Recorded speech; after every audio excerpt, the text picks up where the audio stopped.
Halo teman-teman, kembali lagi bersama saya Muhammad Ihsanuddin Athohir, mahasiswa Fakultas Ekonomi dan Bisnis Universitas Swadaya Gunung Jati, Prodi Manajemen.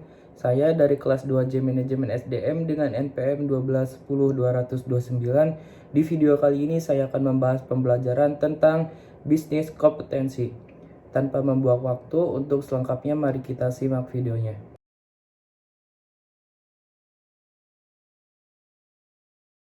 Tujuan pendidikan dan pelatihan berbasis kompetensi. Tujuan pendidikan dan pelatihan adalah kompetensi yang diharapkan dicapai peserta setelah menyelesaikan proses diklat. Kompetensi berbentuk kinerja atau unjuk kerja yang baik dalam bidang kehidupan atau pekerjaan. Kinerja yang baik dapat dicapai berkat kemampuan menerapkan pengetahuan, keterampilan, dan sikap perilaku. Bila digambarkan hubungan antara kompetensi, kemampuan, dan pengetahuan tampak sebagai berikut. Yang pertama ada kompetensi ditunjukkan dengan kinerja minimal baik. Kompetensi dicapai sebagai hasil penggunaan kapabilitas atau kemampuan dalam pemecahan masalah aktual. Kapabilitas atau kemampuan sebagai hasil penerapan kombinasi penerapan pengetahuan, keterampilan, dan sikap perilaku. Kapabilitas atau kemampuan disebut kompetensi dasar, diperoleh sebagai hasil perpaduan bakat, pengalaman, dan pendidikan, menjadi dasar untuk mencapai kompetensi. Kompetensi awal dan karakteristik awal peserta didik. Pihak pertama adalah pihak yang paling berkepentingan dalam hasil pembelajaran di masa depan.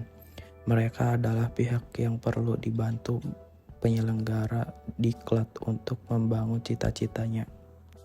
Pihak kedua adalah penyelenggara diklat. Di dalamnya termasuk pengajar dan pengelola satuan pendidikan. Pihak ketiga yaitu pengguna lulusan. Mereka adalah yang berkepentingan untuk mendapatkan lulusan sesuai kebutuhan lapangan kerja. Selanjutnya ada hubungan kompetensi dan strategi pembelajaran.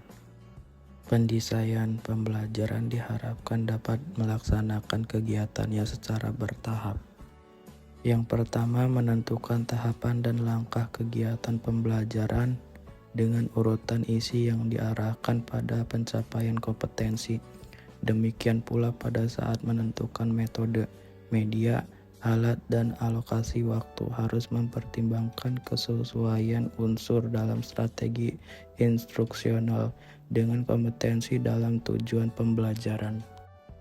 Dan yang kedua, pengajar melaksanakan rencana strategi pembelajaran yang telah disusun dengan memasukkan upaya pemberian motivasi sepanjang proses pembelajaran, agar peserta didik memfokuskan perhatiannya pada seluruh pembelajaran. Upaya pemberian motivasi berupa pemberian pujian, penguatan, pemberian latihan relevan, dan menanamkan keyakinan kepada peserta didik bahwa ia secara bertahap akan berhasil mencapai kompetensi yang ada pada tujuan pembelajaran. Dan yang terakhir ada 5 hubungan kompetensi dan pengajar atau fasilitator. Yang pertama, fasilitator perlu menguasai bahan pembelajaran dengan baik. Dengan penguasaan bahan pembelajaran, ia akan mampu tampil meyakinkan pada saat mempresentasikan isi bahan atau saat menjawab pertanyaan peserta didik. Yang kedua, fasilitator perlu terampil merancang dan melaksanakan strategi pembelajaran, meliputi tahapan pembelajaran untuk saat menyajikan isi pembelajaran, menggunakan berbagai metode, media, dan alat, pengelola waktu secara efisien, motivasi penggunaan, dan penghargaan sepanjang proses pembelajaran. Yang ketiga, fasilitator perlu mampu menggunakan sumber belajar yang tersedia di perpustakaan, peralatan laboratorium, ruang pembelajaran, dan mampu menciptakan sendiri sumber pembelajaran lain jika sumber belajar ideal tidak tersedia. Yang keempat, fasilitator mampu merancang dan menggunakan alat pengukuran yang baik sesuai kompetensi dalam tujuan pembelajaran. Alat pengukuran yang baik dilihat dari validitas, reliabilitas, dan kepraktisan penggunaannya. Dan yang terakhir, yang kelima, fasilitator mampu memperoleh dukungan tenaga kependidikan dan pengelola satuan pendidikan di tempat kerja. Dukungan tenaga kependidikan berupa penyediaan ruang pembelajaran dan peralatan yang tersedia. Dari pimpinan satuan pendidikan mendapat keleluasaan berkreasi dan berinovasi dalam melaksanakan pembelajaran.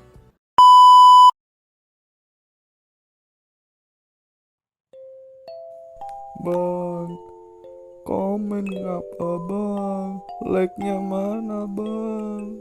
Jangan lupa subscribe bang. Madrid udah dibantai 4-0, masa kalian tega bang? Nggak nge-like, komen, subscribe bang. Bang, aku butuh subscribe-nya bang, sama like, komennya juga bang, sebanyak mungkin bang. Bang, Madrid kalah bang.